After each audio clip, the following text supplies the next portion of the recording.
आप सुन रहे हैं एजी एंटरटेनमेंट की धमाकेदार प्रस्तुति कंचन इब्राहिमपुर।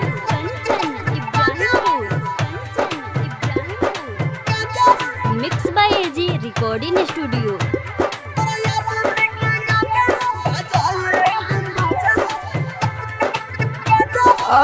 कावना गलतिया के दिल बड़े साजा हो चके में कहा रे हम के भुला जा। कावना गलतिया के दिल बड़े साजा हो चके में कहा रे हम के भुला जा। अब कहा जाई रे बड़े हर जाई रे पहले तो हमारे के कहरन राजा। तो याद के गाजा बजाइले हम बाजा। तो याद के गाजा बजाइले हम बाजा। Kanchan Ibrahimpur. Mix by AG recording studio.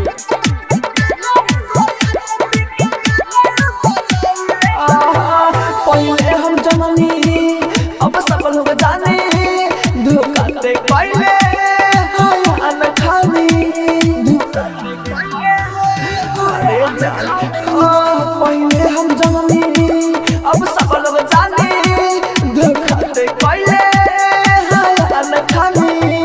अब हम नहीं हारेम जनाइयों के मारे। अब हम नहीं हारेम जनाइयों के मारे। सुनी हतने उजले खा गाना ताजा ताजा। तो याद के गाजा बजाइले हम बाजा। तो याद के गाजा बजाइले हम बाजा। Kanchan Ibrahimpur. Mix by AG recording studio.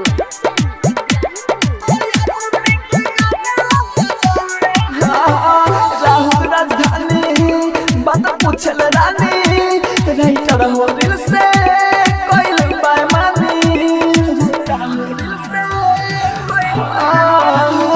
Rahul राजधानी बात पूछल रानी राइटर हो दिल से कोई बेईमानी।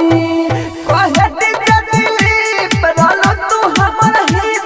कहती जदी पे डालो तू हमर हित। जिंदगी में आई तोरा जसमत राजा। तो याद के गाजा बजाइले हम बाजा।